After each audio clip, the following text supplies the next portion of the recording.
Une boule de feu enveloppait l'édifice. Pourtant, il n'est pas touché par les flammes. Pourquoi? La réponse est juste sous ses yeux, la vitre. Si en 2000, quelqu'un était venu me dire « Il faut mettre des vitres anti-explosion à vos fenêtres », je lui aurais ri au nez. Des vitres anti-explosion, pourquoi faire? Finalement, elles ont été bien utiles.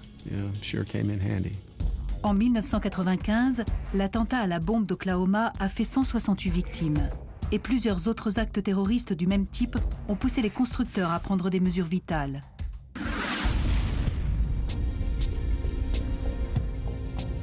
Les ingénieurs ont proposé diverses innovations, dont des vitrages plus résistants.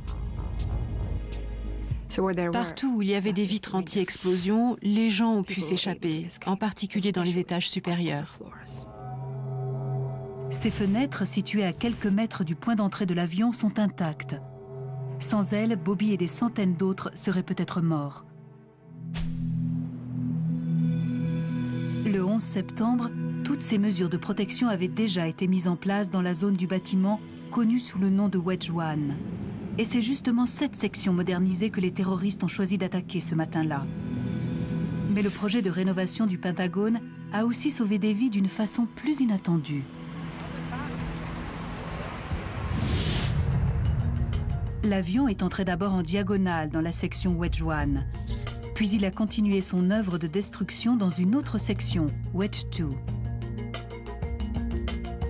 En temps normal, 5000 personnes y travaillent. Mais ce jour-là, la rénovation de la zone était en cours.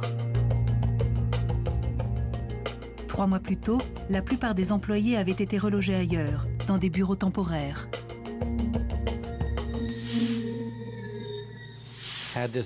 Si ça s'était passé dans une autre partie du bâtiment, les pertes auraient été jusqu'à 10 fois plus importantes. La catastrophe aurait été comparable à celle de New York. Les enquêteurs sont enfin à même de retracer l'enchaînement tragique des événements. 8h20. Le vol American Airlines 77 décolle de Washington Dulles, avec 53 passagers et 6 membres d'équipage à son bord.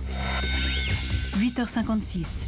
Les pirates de l'air éteignent le transpondeur de l'appareil et les contrôleurs aériens perdent tout contact avec l'avion.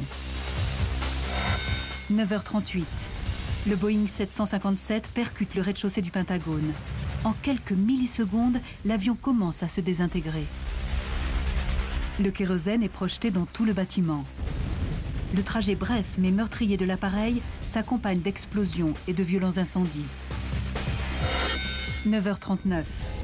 Avec ses joints de dilatation et ses vitres anti-explosion, la structure de 1941 résiste à l'impact, permettant à de nombreuses personnes d'échapper à la mort. 9h57. Seul 1/5 de la zone touchée s'effondre. L'attentat a coûté la vie à tous les passagers et membres d'équipage de l'avion, ainsi qu'à 125 employés du Pentagone. L'héroïsme des employés eux-mêmes a sauvé un nombre incalculable de vies. Qu'il soit dans l'armée de terre, l'armée de l'air ou les Marines, un militaire n'abandonne jamais ses camarades derrière lui. Cette femme qui s'est agrippée à mon pantalon, je crois que c'est la meilleure chose qui me soit arrivée ce jour-là.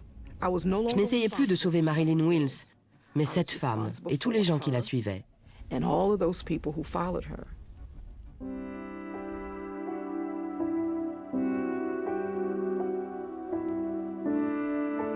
À l'intérieur du Pentagone, un mémorial a été érigé avec le nom des victimes.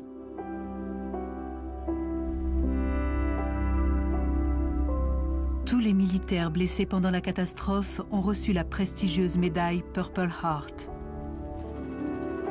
L'attentat a changé notre façon de penser, de voyager et de concevoir des immeubles. Sur les ruines du 11 septembre, les équipes de construction ont rebâti en à peine un an la partie endommagée de l'aile ouest du Pentagone. C'était une question de fierté pour nous tous. Ce bâtiment symbolise la force de l'Amérique.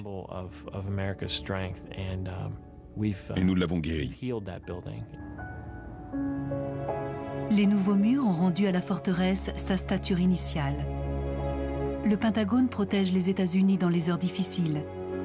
Et en ce jour de terreur, le bâtiment lui-même a procuré un ultime rempart aux milliers de gens qui y travaillaient.